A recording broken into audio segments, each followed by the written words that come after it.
دوستو کیا آپ جانتے ہیں کہ یہودی لوگ اتنے امیر کیوں ہو جاتے ہیں؟ تو کسی مسلمان نے ایک یہودی سے پوچھا کہ ساری دنیا میں جتنی بڑی کمپنیز ہیں وہ یہودیوں کی ہیں، حالانکہ تمہاری تعداد سب سے کم ہے، پھر بھی تم لوگ سب سے آگے ہو، یعنی تمہاری تعداد پوری دنیا میں 9.2 ملین ہے اور مسلمان 1 ارب 40 کروڑ ہے۔ تو آپ اتنے زیادہ طاقتور کیسے ہو گئے؟ تمہاری قوم میں کوئی انسان بھیک نہیں مانگتا۔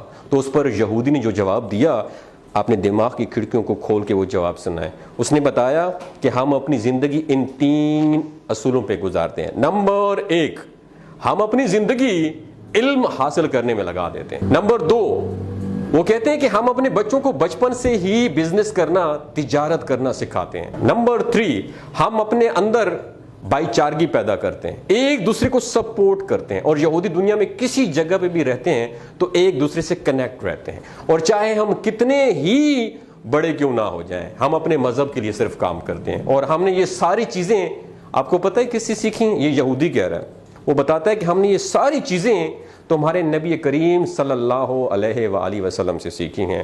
اللہ اکبر۔ دوستوں، یہ باتیں آپ کے ساتھ شیئر کرنے کا بنیادی مقصد یہ ہے کہ دوسرے لوگ ہمارے نبی کریم صلی اللہ علیہ وآلہ وسلم کو فالو کر کے کامیابی حاصل کر رہے ہیں، اور ہم مسلمان ہیں جو کہ دنیا والوں کو فالو کرنے میں لگے ہوئے ہیں۔ تو کامیابی چاہتے ہو تو اپنے نبی کو فالو کرو، دنیا میں بھی کامیاب رہو گے اور آخرت میں بھی کامیاب رہو۔ تو کہنے کا مقصد یہ ہے کہ ہمارے نبی صلی اللہ علیہ وسلم نے فرمایا تھا کہ تفرقوں میں نہ پڑو اور رسی کو مضبوطی سے پکڑو۔ آج ہم تقسیم ہو چکے ہیں، ہم سنی ہیں، ہم شیعہ ہیں، ہم بریلوی ہیں، ہم دیوبندی ہیں۔ اس تقسیم نے ہمیں توڑ کے رکھ دیا، ہمیں قوم نہیں بننے دیا، ہمیں امت نہیں بننے دیا۔ وجہ کیا ہے کہ ہمارے ریموٹ کنٹرول کہیں اور سے آپریٹ ہوتے ہیں، ان کا بیسک بنیادی مقصد یہی ہے، ڈیوائیڈ اینڈ رول۔ ان کو تقسیم کر دو اور ان پر حکومت کرو۔ دوستو، بات کرنے کا مقصد یہ ہے کہ ان کے 3 فالو جو ہے نا، وہ ہماری اسلامی تعلیمات سے انہوں نے لیے ہیں۔ یہ بھائی چارگی کو اپناتے ہیں، ہمارے اندر بھائی چارگی بالکل بھی نہیں ہے، ہم بالکل بھی ایک دوسرے کو دیکھ ہی نہیں سکتے۔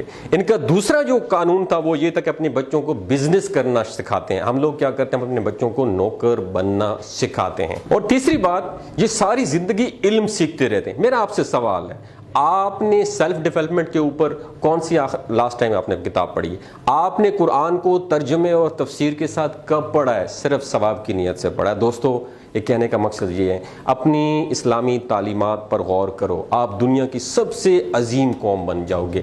ان سب کے اوپر حکومت کرو گے جو صرف تھوڑے سے ہو کے آپ لوگوں پہ حکومت کر رہے ہیں۔ اپنا اور اپنے ساتھ جڑے رشتوں کا خیال رکھیے گا۔ اللہ حافظ۔ آپ نے سیلف ڈیولپمنٹ کے اوپر کون سی لاسٹ ٹائم آپ نے کتاب پڑھی ہے؟ آپ نے قرآن کو ترجمے اور تفسیر کے ساتھ کب پڑھا ہے؟ صرف ثواب کی نیت سے پڑھا ہے۔ دوستو، یہ کہنے کا مقصد یہ ہے، اپنی اسلامی تعلیمات پر غور کرو، آپ دنیا کی سب سے عظیم قوم بن جاؤ گے۔